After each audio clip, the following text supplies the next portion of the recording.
Très heureux de vous retrouver pour ce nouveau rendez-vous de l'émission de l'entretien de Vox TV. Nous avons l'honneur de recevoir Monsieur Dominique Candide Fabrice Koumouboulaz. Il est directeur général du Conseil congolais des chargeurs. Monsieur le directeur général, bienvenue sur ce plateau. Merci, monsieur le journaliste. Et surtout, merci de votre disponibilité pour l'émission l'entretien de Vox TV. D'entrée des jeux, c'est quoi le Conseil congolais des chargeurs?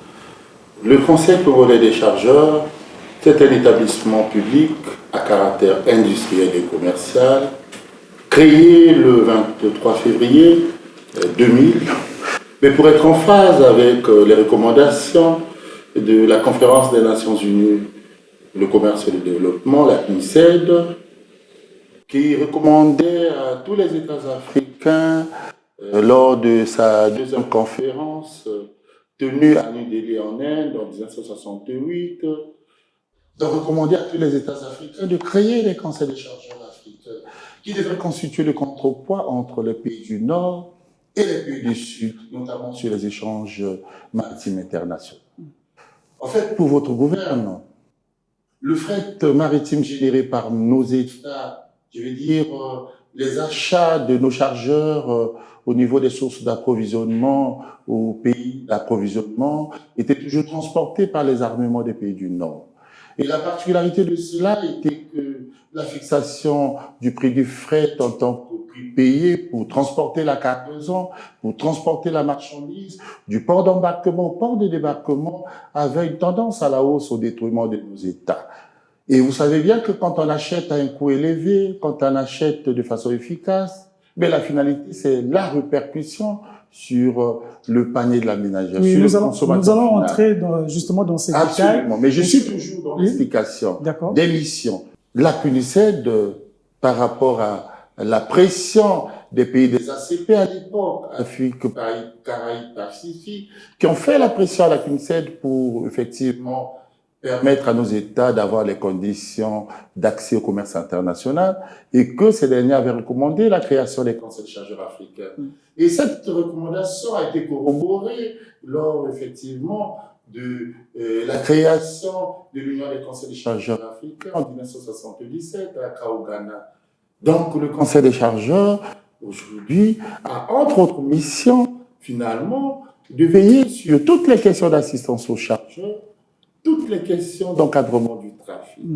Et aussi, beaucoup plus, mais les questions liées à l'amélioration de la compétitivité de chaque État, l'amélioration, finalement, de l'indice de performance logistique de chaque État. Donc, finalement, notre raison d'être en tant que conseil des chargeurs, ben justement, c'est pour créer des conditions pour que, finalement, le consommateur final bénéficie des privilèges en termes de coût. Nous poursuivons notre entretien, monsieur le directeur général. Alors, votre structure s'est engagée à organiser la première édition du forum sur les coûts et délais de passage portuaire des marchandises et corridors de transit, donc sous peu, donc ce mois de mars. Alors, quel est le mobile de la tenue de ce forum? Alors, merci, monsieur le journaliste. C'est une question qui a des enjeux, effectivement, très stratégiques. Effectivement, le Conseil congolais des chargeurs, en phase avec la mission du suivi et de l'encadrement du trafic multimodal au niveau du Congo, a pris l'engagement, bien entendu, de lancer une étude sur les coûts et délais de passage portuaire des marchandises et corridors de transit. Parce qu'en fait, au niveau du Congo, nous avons 3 ports principaux. Il y a le port de Pointe-Noire, il y a le port de Brazzaville et il y a le port d'Oyo. Donc, au niveau des plateformes portuaires, c'est ce que l'on appelle les plateformes de rupture de charge. Et nous avons également au Congo 13 ports secondaires aujourd'hui, parmi lesquels les ports stratégiques tels que le port de l'Iranga aujourd'hui, qui a un très grand marché forain, le marché forain de l'Iranga, alimenté par effectivement les flux en provenance de la RDC voisine, en provenance du Cameroun et bien d'autres. Alors donc vous vous rendez bien compte que en termes de consommation au Congo, près de 80 à 90% des produits consommés sont importés.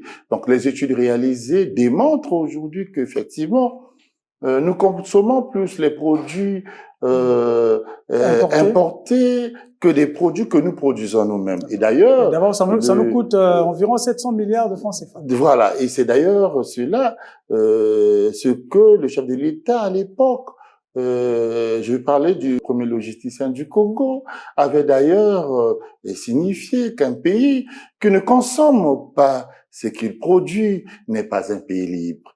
Alors, le constat fait, c'est que les importations que nous faisons depuis un certain temps, à un moment, et quand on importe à un coût élevé, et on se rendait compte de la répercussion sur le consommateur final avait une tendance à la hausse. Et donc, on parlait des problèmes de spéculation sur le marché et des problèmes finalement de coût du panier de la ménagère. Donc, une étude avait été lancée, l'étude sur les coûts et délais de passage portuaire des marchandises et corridors de transit. Cette étude, nous l'avons lancée avec notre propre expertise, en local, bien entendu.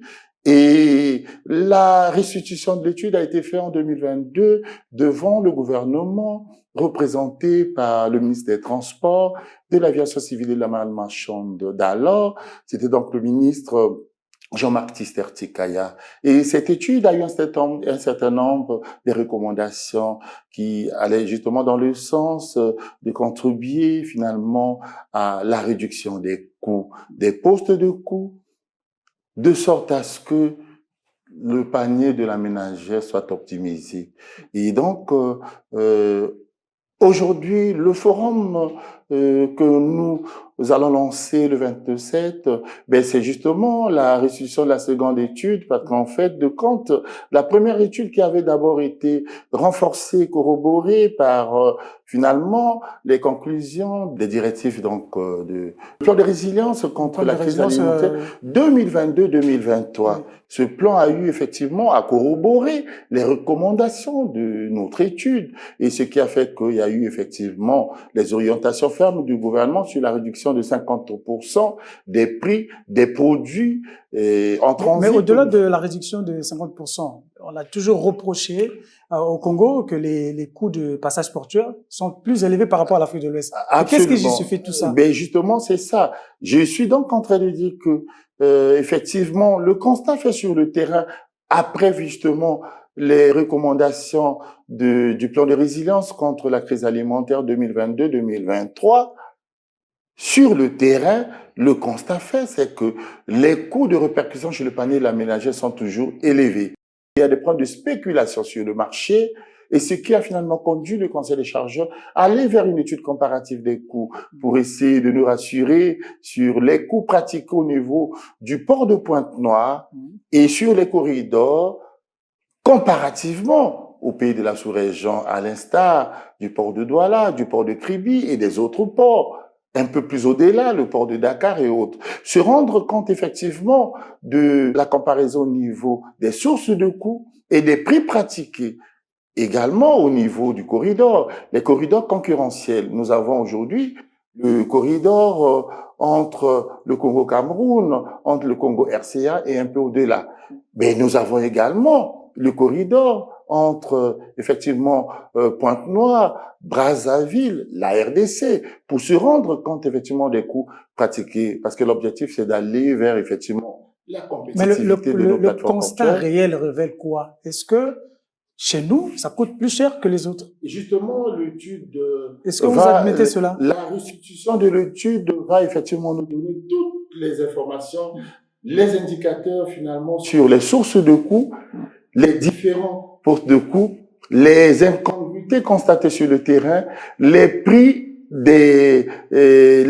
pratiqués au niveau de notre plateforme portuaire, notamment les coûts de la manutention, le coût finalement de certaines prestations, toutes les structures qui arrivent à générer les coûts au niveau de la plateforme portuaire et même sur les corridors. Donc, la restitution de l'étude va nous donner toutes ces informations de sorte à ce que nous soyons en mesure de nous rassurer sur réellement la compétitivité ou la non-compétitivité de notre port et surtout de nos corridors. Parce que la finalité, c'est nous permettre déjà et nous préparer pour devenir compétitifs, pour réconforter notre position de porte océan de l'Afrique centrale et aussi pour se préparer à affronter le marché commun. Je vais parler de la zone de libre-échange continentale, la ZCAF, qui arrive dans moins de 5 ans. Dans moins de 5 ans, justement. Ces retrouvailles de 3 jours, nous le savons très bien, se proposent comme un cadre d'échange, puisque vous devez suggérer les pistes et solutions sur les études que vous faites déjà, afin d'améliorer les performances logistiques. Alors, quels sont les objectifs souhaiteriez-vous atteindre à l'issue de ce forum? Alors, c'est très important en termes d'objectifs.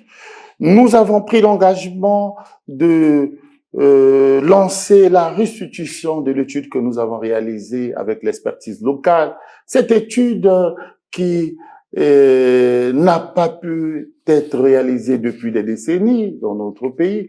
Nous vous informons que cela a été fait avec l'expertise locale et bien entendu l'accompagnement de certains cadres de l'extérieur.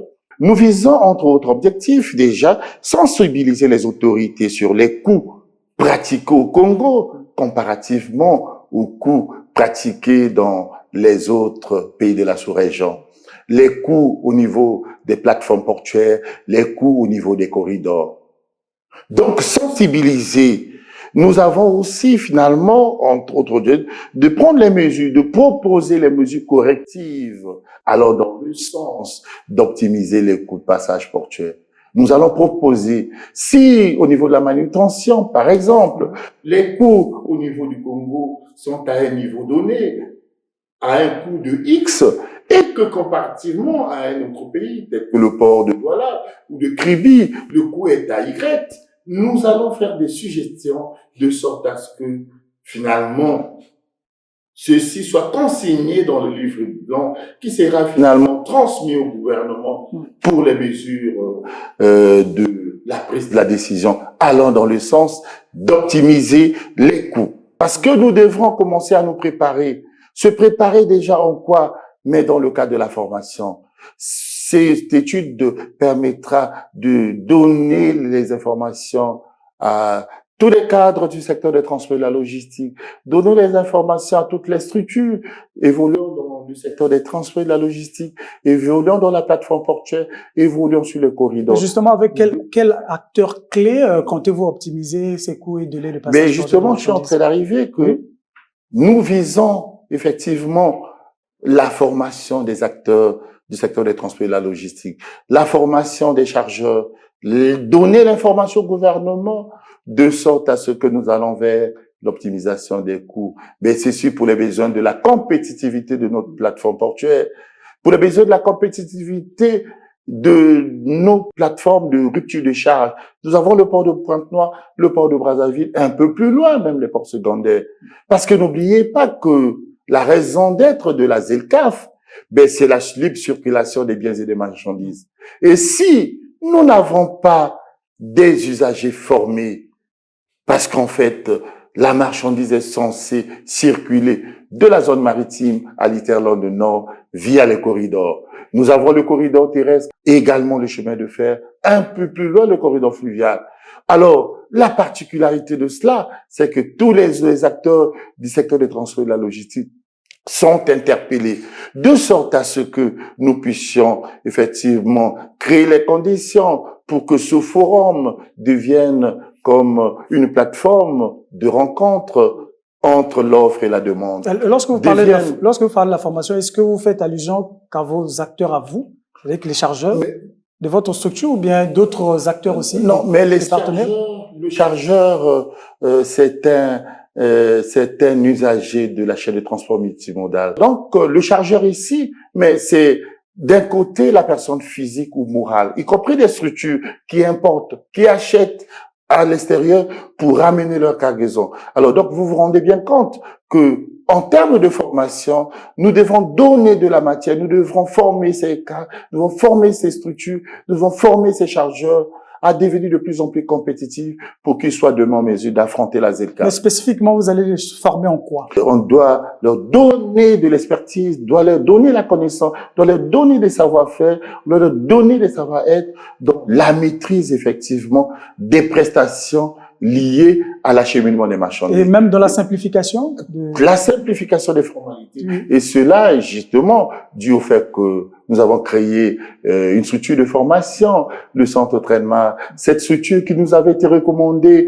par la Conférence des Nations Unies pour le commerce et le développement, qui devait nous permettre de s'approprier, de maîtriser ces métiers des transports et de la logistique. Parce que n'oubliez pas que le développement d'un pays passe par le développement de la logistique et transport. Pour le cas de notre pays, le Congo, où le chef de l'État est en train de faire les efforts dans le cadre, finalement, du maillage du pays en infrastructure logistique, dans le cadre de l'extension de nos plateformes portuaires, dans le cadre, finalement, du développement de nos corridors. Nous avons aujourd'hui le corridor d'Oussalan-Dende, d'Olysi, Pointe-Noire, Brazzaville, au Bouya-Ouesso, pour rejoindre le Cameroun. Mais vous vous rendez bien compte qu'il y a nécessité d'aller vers la conventionnalité du corridor entre le Congo et le Cameroun. Nous avons créé les conditions pour que le ministre de l'intégration, Madame Ingrid Ebouka-Babakas, qu'elle soit là pour venir effectivement nous parler des questions liées à l'intégration, parce que nous voulons justement optimiser les coûts. Vous vous rendez bien compte au niveau du checkpoint de TAM, nous avons pratiquement près de 14 services qui émettent les coûts.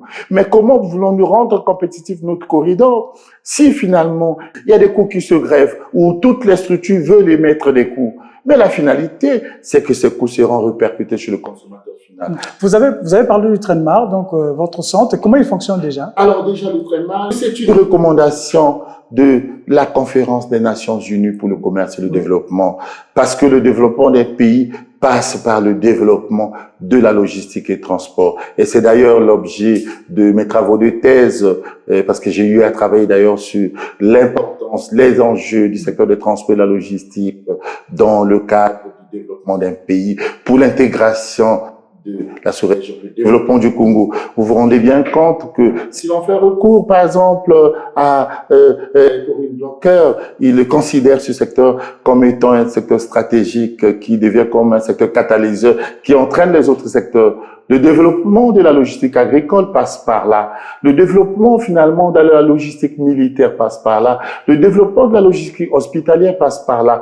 Et aujourd'hui, la compétitivité de notre chaîne logistique pour effectivement aller vers la mise en œuvre de la zone de libre-échange continentale, qui est la ZECAf, mais passe par ce développement. Mais cela ne peut pas se faire si les acteurs ne sont pas formés. Si les acteurs comment il faut accéder à ce centre? Ben, le centre aujourd'hui, dans le cadre de la formation, il y a des formations à la carte, il y a des formations de renforcement des capacités pour les cadres qui sont déjà formés, il y a des formations, il y a la session directe après l'obtention d'un bac et tout le reste. L'objectif pour nous, c'est d'avoir effectivement des cadres bien formés dans ces domaines, de sorte à ce que nous devenions de plus en plus compétitifs. Et cela devrait nous permettre également de maîtriser les questions liées au coût de passage portuaire et corridor de transit. Parce qu'il y a quelques coûts, quelquefois, qui sont fixés, ou quelquefois ces acteurs-là n'ont pas la maîtrise de la fixation de ces prix. C'est des coûts de temps en temps, parfois, qui se greffent sans pourtant que ça soit soutenu par les textes législatifs réglementaires. Oui, justement, déjà pour avoir la maîtrise des coûts de passage portuaire, il faut avoir la maîtrise aussi de la loi. Parce que la loi, c'est pour discipliner ou réglementer le secteur. Alors, Congo dispose justement des textes législatifs et réglementaires pour la réduction de ces coûts et délais de passage portuaire. Alors, mais qu'est-ce qui justifie l'applicabilité, sinon la difficulté d'appliquer ces textes législatifs? Alors, justement, dans le forum que nous allons effectivement lancer le 27, 28 et 29, il y a parmi les panels un panel sur la problématique de l'applicabilité des textes réglementaires et législatifs au niveau du Congo. Il y a véritablement un problème. Et ces questions, nous les avons évoquées lors, effectivement, de notre séance de travail avec le directeur général du port autonome de Brazzaville et port secondaire, qui d'ailleurs est parmi les panélistes stratégiques au niveau du forum. Nous avons un certain nombre de textes qui ont été pris. Mais aujourd'hui, il y a lieu de se poser la question sur l'applicabilité de ces textes. Est-ce que ces textes sont toujours d'actualité? Vous savez que les choses, le monde évolue. Et les questions de transport et logistique également évoluent. Aujourd'hui, on va vers la digitalisation de sorte à pouvoir accompagner les métiers des transports et de la logistique. Est-ce que aujourd'hui, les textes que nous avons pris sont toujours d'actualité? Si l'on devrait parler également de questions de l'applicabilité, mais il y a certains textes qui sont aujourd'hui là, les décrets, les lois, mais quelquefois, ça pose problème au niveau des textes d'application. Il y a aussi le problème de la vulgarisation des textes. Est-ce que les textes qui ont été pris sont véritablement vulgarisés? Et qui devrait les vulgariser? Est-ce qu'aujourd'hui, je vous prends le cas lors de notre formation, parce que nous avons eu l'avantage d'avoir été formés par les grands sur ces questions au niveau de la sous-région Afrique centrale, Afrique de l'Ouest, et même beaucoup plus en Europe. Je vous ai parlé de l'un des grands professeurs, d'Ibrahim Khalid Diallo, qui a une chaire, non seulement au niveau de l'Université Cheikh Anta Diop à Dakar, mais qui a une chaire à Lille 1, qui a une chaire au niveau de Nantes, et qui est d'ailleurs l'un des porte-parole de l'Union des conseils de chargeurs au niveau africain. Mais vous vous rendez bien compte qu'il nous enseignait sur le droit des transports et des activités logistiques. Vous savez qu'il y a tout un domaine réservé sur ces questions. La tendance est qu'on parle souvent de droit de transport maritime, mais à côté du droit de transport maritime, mais vous avez le droit de l'environnement. Vous avez tout ce qui se déverse dans nos eaux. Mais juridiquement, comment on peut encadrer cela? Le droit de l'environnement, le droit des activités logistiques, le droit du transport ferroviaire, le droit du transport routier, mais le droit de transport fluvial. Il y a, comme on dit, certains vides juridiques, parce qu'aujourd'hui, mais le droit du transport fluvial, aujourd'hui, qui a écrit sur ces concepts-là, qui a écrit sur ce droit, c'est difficile. Mais les textes qui ont été pris, aujourd'hui, vous voyez bien qu'il y a des textes qui se contredisent. Et à côté de cela, il y a le problème de renforcement des capacités, il y a le problème de formation. Parce que quand on est formé, on peut aller de l'avant. Donc, vous comprenez déjà que la formation joue un rôle stratégique. Et vous avez aujourd'hui, au niveau de la Chine, si la Chine a évolué, mais c'est la formation. Je venais de lire une note des services signée par le ministre d'État au commerce pour ce soir. Et nous pensons que lors de ce forum, effectivement, sa participation est très attendue parce que nous voulons effectivement avoir ces ministres-là, ces cadres, qui peuvent accompagner valablement la vision du gouvernement, la vision du premier logisticien du pays, qui est le président Denis Sassou Nguesso, parce qu'il faut que nous allons vers la réduction des coûts. C'est la réduction des coûts qui doit nous permettre de se positionner pour se préparer à affronter la zone de libre-échange continentale. Le ministre d'État, Alphonse Koultsilou, certainement, par rapport à sa charge du commerce, certainement viendra donner des explications sur la ZLECAf, l'entrée en vigueur de la ZLECAf. Quelle sera votre contribution en tant que Conseil congolais des chargeurs pour que notre port soit de plus en plus compétitif? Bon, mais déjà, je vous ai bien dit que ce forum, c'est un cadre, finalement, d'échange, les échanges entre acteurs, un cadre du donner et du recevoir. C'est là où les gourous du savoir dans le secteur des transports et de la logistique vont se retrouver pour échanger. Nous aurions finalement besoin de l'édification des membres du gouvernement. C'est pour ça que c'est placé sous le patronage du Premier ministre, parce qu'effectivement, c'est des questions stratégiques qui sont également échangées au niveau du gouvernement. Mais en dehors des membres du gouvernement, est-ce qu'il y aura d'autres acteurs? Absolument, absolument. Lesquels, par exemple? Je suis en train de vous dire déjà qu'au niveau des membres du gouvernement, je vous ai dit qu'aujourd'hui, il y a des ministres stratégiques comme le ministre du Commerce qui, en réalité, sa présence est indispensable. Il y a le ministre des Transports où la présence est indispensable. Il y a le ministre de l'Intégration régionale où sa présence est indispensable. Nous avons à côté de ça le ministre des Finances, le ministre d'État au niveau, effectivement, des corridors, donc l'aménagement du territoire. Mais en dehors de cela, oui. Tous les directeurs généraux évoluant dans le secteur des transports et de la logistique. Nous avons la douane, un acteur stratégique. Quelle est la contribution de la douane dans la réduction des coûts? Nous avons le Conseil des chargeurs, l'entité qui a été créée finalement pour accompagner le pays sur toutes les questions d'assistance aux chargeurs, toutes les questions de l'optimisation des coûts. Nous travaillons dans le cadre de dépoussiérer effectivement les postes de coûts.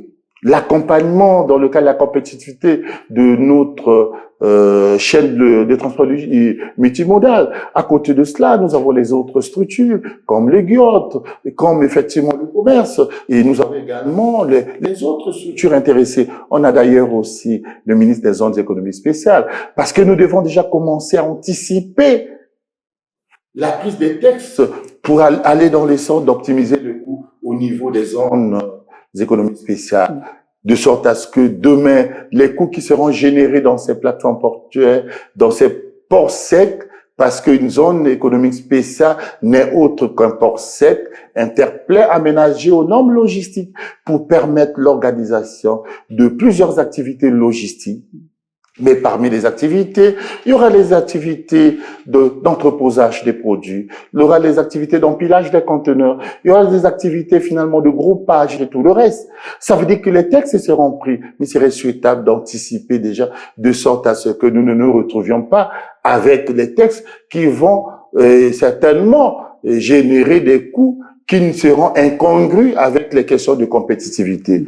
Parce que nous recherchons aujourd'hui à reconquérir, sinon de se conforter dans notre position de porte-océan d'Afrique centrale. Mais cela ne peut que passer si nous arrivons justement à améliorer notre position dans le doing business, parce que la position était... Améliorer le climat des affaires. Absolument. Aussi. Et aujourd'hui, notre indice de performance logistique, on est vraiment au bas du tableau. Est au bas, mais nous devons nous battre. La vision du chef de l'État, c'est d'aller vers, effectivement, l'amélioration de l'indice de performance logistique. Nous devons servir comme étant des structures qui doivent effectivement contribuer pour que nous arrivions véritablement à accéder à cette amélioration pour effectivement demain se sentir bien positionné pour affronter la zone de libre-échange. Alors, monsieur le directeur général, au-delà des enjeux du forum que vous organisez, alors notre pays, sinon le monde entier, a connu une crise sanitaire, donc Covid-19, pratiquement 3 ans. Beaucoup de secteurs ont souffert. Alors, comment se porte, vous qui êtes quand même une structure aussi importante, comment se porte le secteur maritime actuellement? Après le Covid, les échanges ont été nettement améliorés. Parce que vous savez que après le Covid, le gouvernement a fait des efforts pour effectivement mettre en place le plan de résilience contre la crise alimentaire 2022-2023, au point où, finalement, les coûts de passage portuaire ont été réduits de 50%. Ceci, c'était pour les besoins de l'attractivité, finalement, des flux à destination du Congo. Donc, les volumes ont légèrement augmenté et en réalité, le commerce international se porte plus ou moins bien. Maintenant, le problème qu'il y a, c'est que les coûts au niveau des plateformes de rupture de charge, au niveau de nos ports, au niveau du corridor, font que il y a lieu de se poser la question sur la compétitivité de nos plateformes portuaires et la compétitivité de nos corridors. Et c'est justement pour ça que nous avons effectivement lancé cette étude comparative sur les coûts et délais de passage portuaire de marchandises et corridors de transit. Parce que nous avons aujourd'hui un grand marché, mais c'est Kinshasa le grand marché.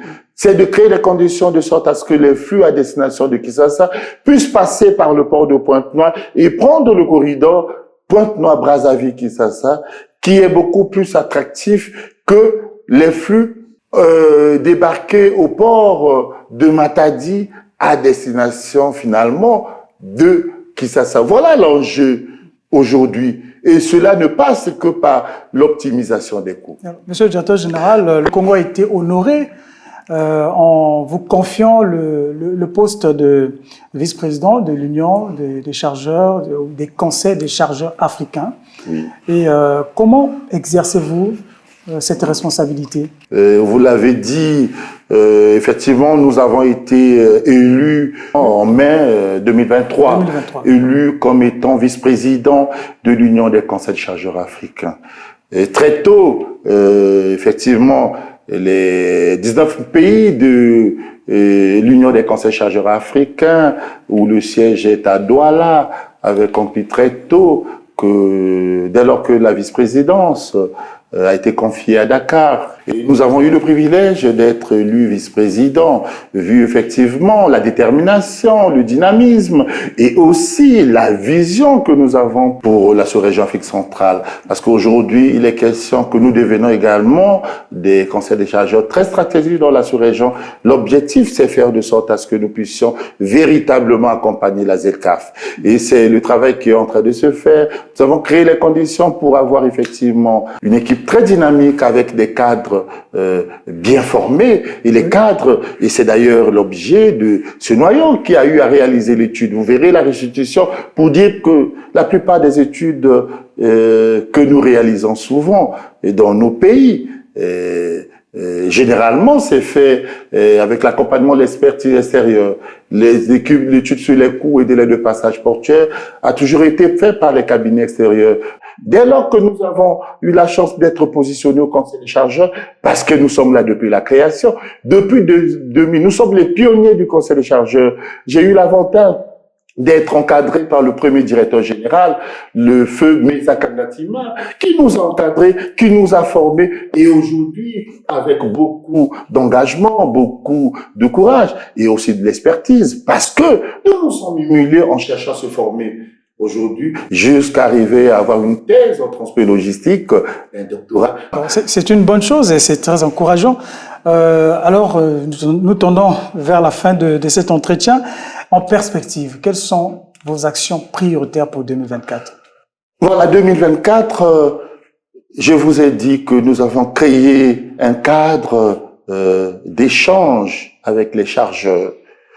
Et c'est pour ça que la veille logistique au niveau de la plateforme portuaire et corridor de transit nous pousse à instituer les forums sur les coûts et délais du passage portuaire et corridor de transit. Nous devons veiller aux coûts de sorte à ce que nos corridors soient attractifs pour effectivement nous préparer, nous rassurer que l'on est en train de se préparer pour affronter la zone de libre-échange continentale qui est la ZLECAf. Sinon, nous risquerons toujours de nous laisser damer le pion par les pays de la sous-région. Parce que, pour votre information, l'oignon de Douala est vendu à Brazzaville et à Pointe-Noire, transporté par les transporteurs camerounais. Donc ça veut dire quoi? L'expéditeur, le transporteur, sont d'ailleurs. Alors, c'est déjà pour vous dire que nous avons ces grands challenges. Deuxième challenge, c'est quoi?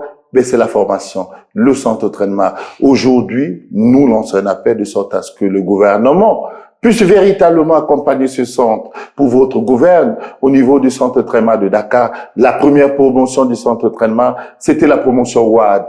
La première promotion, donc l'accompagnement du chef de l'État. La deuxième promotion, c'était la promotion Macky Sall, le Premier ministre à l'époque. La troisième promotion, c'est la promotion du ministre d'État d'Iboka. Je suis de la troisième promotion du centre de Dakar. La grande capacité de poissons qui alimente Brazzaville et Pointe-Noire vient du marché forêt de l'Iranga. Donc, le port secondaire de l'Iranga. Vous vous rendez bien compte que le transport fluvial, c'est un transport de masse. Mais si nous n'arrivons pas à rendre compétitif notre corridor, on ne peut pas prétendre développer finalement nos grandes villes, développer le Congo. Donc, il y a nécessité de rendre attractifs nos corridors de transit et aussi les corridors d'opportunité. Vous voyez le marché. D'accord, monsieur le directeur général. Alors, oui. Je sais qu'il y a beaucoup de choses à dire.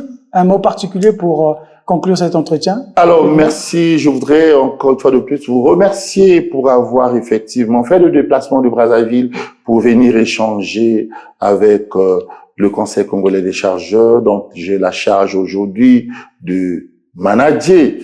Et nous voulons vous rassurer que le forum sur les coûts et délais de passage portuaire que nous allons lancer le 27, 28, 29, donc la première édition, mais c'est un cadre d'échange, c'est un cadre où les bureaux du savoir dans le secteur des transports et de la logistique devraient se retrouver. L'objectif, effectivement, c'est d'aller vers l'optimisation du prix du panier de la ménagère, de sorte à ce que nous puissions finalement conforter la vision du chef de l'État lorsqu'il parle effectivement de l'accompagnement dans par rapport au plan de résilience. Lorsqu'il parle des questions du maillage du pays en infrastructure logistique, ce sont ces genres de forums où nous avons besoin des structures, besoin des cadres qui doivent venir effectivement pour accompagner le pays. Mais les coûts de passage portuaire et corridors de transit, c'est un thème très stratégique pour effectivement nous rassurer sur le repositionnement de notre pays par rapport au doing business et aussi pour l'amélioration de l'indice de performance logistique du Congo. Merci, Monsieur Dominique Candide Fabrice Koumouboulaz, directeur général du Conseil congolais des chargeurs, d'avoir accepté notre invitation pour parler justement des coûts et délais de passage portuaire des marchandises. Mesdames et messieurs, vous avez compris que c'est tout pour aujourd'hui. Au revoir et prochainement.